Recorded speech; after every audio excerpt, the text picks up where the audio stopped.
बहू, ये क्या घर में मनुष्यत फैला रखी हो?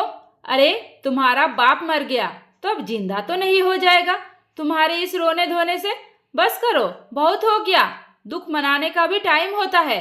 तुम्हें दुख है, तुम नहीं खाओगी, बाकी ऐसा थोड़ी है कि घर में कोई नहीं खाएगा। भाई मुझे तो भूख लगी है, इसलिए चुपचाप से जाओ और खाना बनाओ। बहुत हो गया तुम्हारा। जो आएगा इस दुनिया में उसको जाना ही पड़ेगा ना एक दिन। इसमें कौन सी बहुत बड़ी बात हो गई? वंदना जी ने बड़ा ही तीखा जहर बोलते हुए अपनी बहू सोना से कहा। सोना रोते हुए हैरानी से एकटक वंदना जी को देखने लगी। उसे विश्वास ही नहीं हो रहा था कि उसकी सास उसके पापा के लिए ऐसा अपशब्द का इस्तेमाल करेगी, वो भी तब जब वो इस दुनिया से जा चुके हैं। सोना ने कहा, माँ जी कैसी बातें कर रही है आप? वो पापा थे। हाँ हाँ बहू, पता है तुम्हारे पापा थे। अब वो कोई अमृत पीकर तो आए नहीं थे जो जाएंगे नहीं। चलो भाई, बहुत हो गया। कितने दिन हो गए? 20 दिन निकल गया और अभी भी तुम उनका शोक मना रही हो। भाई अपनी गृहस्थी पर भी ध्यान दो, हमें भूख लगी है। चलो उठकर खाना बनाओ। सोना समझ गई कि सास के मुंह लगना ही बेकार है। ये बहुत ही कठोर दिल पत्थर दिल है। नॉर्मल तो ताना मारती ही रहती है, किसी के मरने जीने का भी इनके ऊपर कोई असर नहीं पड़ता। वंदना जी सच में थी भी बहुत कठोर दिल महिला। उन्हें बस अपना ही दुख दिखाई देता था। खुद को अगर एक सुई भी चुभ जाए तो ऐसे बढ़ा चढ़ा कर बताते कि तलवार लग गई हो। दरवाजे पर कोई भी आ जाए और बिना उसकी तकलीफ सुने चला जाए, ऐसा हो ही नहीं सकता। और उनकी सबसे बड़ी बात, तकलीफ तब तक खत्म नहीं होती जब तक कि इसके बारे में सबको पता न चल जाए। सारे गांव वालों को, मोहल्ले वालों को, रिश्तेदारों तक को वो तब तक रोती रहती। और आज वही वंदना जी बहू के बाप के मरने को छोटी मोटी बात बता रही है। फिलहाल तो सोना अपने आंसुओं को पोंछते हुए चुपचाप किचन में जाकर खाना बनाने लगी। सोना वंदना जी से बहुत कम बात करती थी, क्योंकि जब भी कोई बात करने जाती तो वंदना जी उसे इतनी बुरी तरह से डांट देती, जिसके चलते धीरे धीरे करके सोना ने उससे बात करना ही बंद कर दिया। बस काम भर बातें करती थी। फिलहाल तो इस समय उसे अपनी माँ की बहुत चिंता हो रही थी, क्योंकि भैया भाभी का नेचर अच्छा नहीं था। सोना यह अच्छी तरह से जानती थी कि पापा के जाने के बाद अब सोना की माँ बिल्कुल अकेली पड़ गई थी। जाहिर सी बात थी, बेटी होने के नाते सोना परेशान रहती थी, लेकिन उसकी परेशानी वंदना जी समझ नहीं पाती। धीरे धीरे करके 6 महीने निकल गए। अब सोना अपने आप को संभाल चुकी थी। माँ को समझाते हुए जिंदगी आगे बढ़ा रही थी। एक दिन सुबह सुबह ही जैसे ही सोना सोकर उठी, अचानक उसके कान में वंदना जी के जोर जोर से रोने की आवाज आई। सोना डर गई, भागते हुए सास के पास गई। सास को रोता हुआ देख पूछने लगी, माँ जी क्या हो गया? इतनी सुबह सुबह क्यों चिल्ला रही है? सब ठीक तो है ना? अरे बहू, कुछ ठीक ही नहीं है, कुछ भी ठीक नहीं है। आज का तो दिन ही मनहूस है। मेरी चाची का देहांत हो गया, चली गई वो हम सबको छोड़कर। अभी मेरे भाई का फोन आया था। कहते हुए फिर से वंदना जी रोने लगी। आवाज सुनकर अगल बगल की 2-4 औरतें भी भाग कर आ गई कि आखिर वंदना जी को सुबह सुबह हो क्या गया है। आने के बाद पता चला कि वंदना जी की चाची मर गई।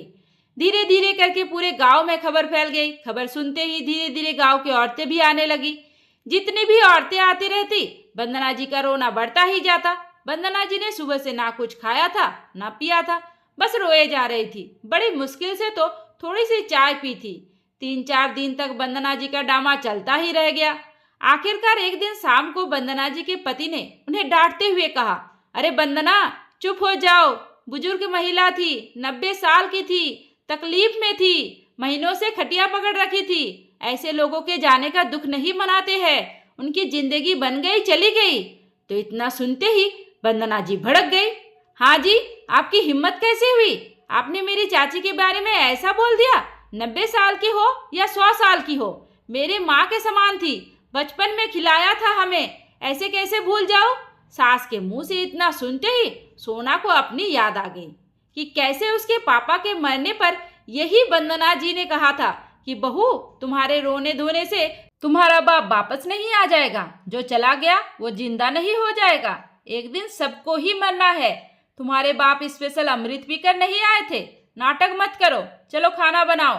वंदना जी की ये बातें सोना भूली नहीं थी, इसलिए सबके लिए खाना निकालने के बाद सास का खाना लेकर उनके कमरे में गई और वंदना जी के आगे खाना रखते हुए बोली, माँ जी खाना खा लीजिए। वंदना जी ने कहा, अरे बहू, तुम्हें शर्म नहीं आ रही? किस मुंह से खाना खाऊंगी मैं? मेरे मुंह में निवाला नहीं पड़ रहा, तुम लोगों को खाने की पड़ी है। किसी के दुख से मतलब नहीं रह गया तुम्हें?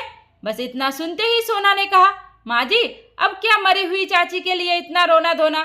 90 साल की थी, मर गई तो मर गई। जो चला गया वो आपके रोने धोने से वापस थोड़ी आ जाएगा। भूख लगी है हमें, आपके चक्कर में तो हम लोग भूखे नहीं बैठेंगे ना। इतना सुनते ही वंदना जी भड़क गई। भूल बैठी वो कि अभी वो अपने चाची के मरने का शोक मना रही थी, रो रही थी। तुरंत ही गुस्से में चिल्लाते हुए सोना से बोली, बहू शर्म नहीं आती तुम्हें? आग लगी है तुम्हारे पेट में?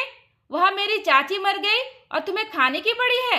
कैसी शर्म माँ जी, कैसी शर्म? आपकी तो चाची मरी है ना, वो भी 90 साल की थी, तो आपको इतनी तकलीफ हो रही है। और अभी कुछ महीने पहले मेरे पापा की अचानक से मौत हो गई थी, तो जब मैं रो रही थी तो आपने क्या कहा था मुझे याद है आपको? यही भाषा आपने भी बोला था मुझे जो मैंने आपको बोला है। अब समझ में आया आपको कि उस दिन मुझे कितनी तकलीफ हो रही थी? आपको अपनी चाची के मरने का इतना गम है, वो तो मेरे पापा थे। आपका दुख दुख है, बहू का दुख दुख नहीं होता। आपको छोटी सी चोट लग जाए तो ऐसे हो हल्ला मचाती है जैसे ऑपरेशन हो गया हो, और बहू का गला फट जाए तो आपके लिए ना के बराबर होता है। सही कह रही हो बहू। वंदना चुपचाप से चलकर खाना खा लो। बहुत नाटक फैला लिया तुमने, 4 दिन से तमाशा फैला कर रखा है। अब पूरा गांव जान चुका है, पूरा मोहल्ला जान चुका है, पूरे रिश्तेदारों में खबर फैल गई है कि तुम्हारी चाची मर गई है। अब तो शांत हो जाओ और जाकर खाना खाओ। तभी वंदना जी के पति ने गुस्से में वंदना जी से बोल ही दिया। बहू ने कम सुनाया था, जो पति ने रही सही कसर भी पूरी कर दी कि सारे गांव वाले, सारे मोहल्ले वाले को पता चल चुका है। अब जाकर खाना खा लो। पति की बातें सुन वंदना जी को बहुत शर्म आ गई। वो समझ गई कि हो ना हो बहू ने अपना बदला पूरा किया है, इसलिए अब वो चुप रहने में ही अपनी भलाई समझे और चुपचाप जाकर उठकर खाना खाने लगी। दोस्तों, ये कहानी पूरी तरह से काल्पनिक है, कृपया इसे वास्तविकता से ना जोड़ें।